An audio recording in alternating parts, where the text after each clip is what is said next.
Good morning, children. How are you all? Hope fine.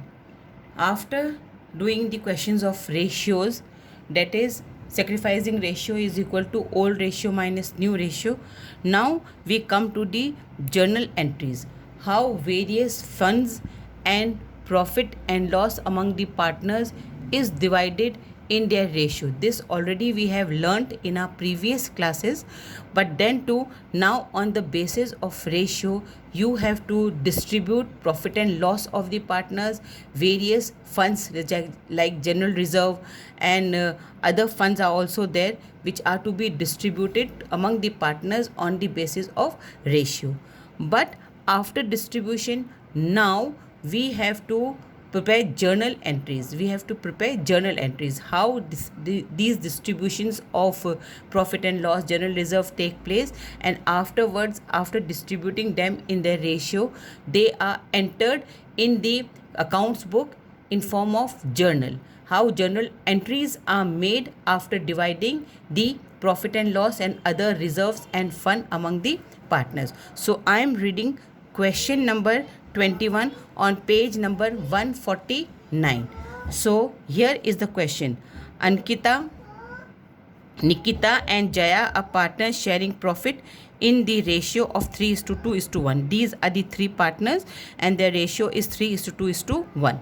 On 1st April, they decided to share the profit and loss equally. Now they are equal, they want to distribute their profit equally among themselves. Their ratio is 3:1, but they have decided to distribute profit and loss equally among the partners. On that date, there was a credit balance of rupees 1,50,000. Now, credit balance of profit and loss account means profit, and debit balance of profit and loss account means loss.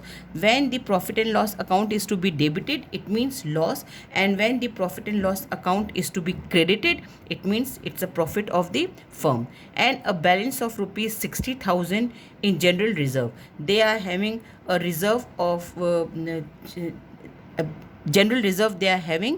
That reserve is kept for the emergency purpose or for other reasons. In case if any need is there, these partners they withdraw money from these type of reserve. So now they want to distribute their general reserve also in the ratios. So you have to first distribute profit and loss in their ratios, and then you have to distribute general reserve in their ratio, and afterwards you have to pass the entries, you have to pass journal entries in the books of the firm.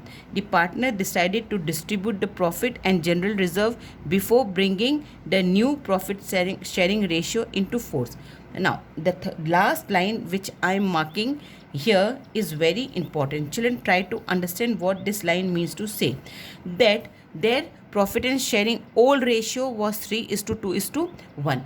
Now they have decided to distribute profit and loss equally, but the condition is kept that the partner decided to distribute the profit and general reserve before bringing the new profit sharing into force. Equally वाला ratio लाने से पहले new ratio यानी कि equally वाला ratio आने से पहले वो ये चाहते हैं कि हम अपना जनरल रिजर्व और प्रॉफिट एंड लॉस पुराने रेशियो में बांट कर ही ख़त्म कर दें. समझ में आ रही है ना. The partner decided to distribute. Partner ने सोचा कि अपन अपना जनरल रिजर्व और प्रॉफिट एंड लॉस डिस्ट्रीब्यूट कर लेते हैं before bringing the new profit sharing ratio into force. हम नया रेशियो शेयर करना शुरू करें उसके पहले ही हम अपने ये दोनों जो जनरल रिजर्व हमारे पास रखा हुआ है वो, और जो हमारे पास पुराना प्रॉफिट रखा है उसको हम लोग बांटकर ख़त्म कर देंगे. तो आपको क्या समझ में आई कि ये दोनों ही चीज़ आपको इक्वली नहीं बांटना है. इक्वली तो फ्यूचर में होगा. पुराना रेशियो क्या है 3:2:1. तो आपको ये जनरल रिजर्व और प्रॉफिट एंड लॉस 3:2:1 के रेशियो में डिस्ट्रीब्यूट करना है. So now I will show you this solution and how the entries are passed. Okay children, so get ready.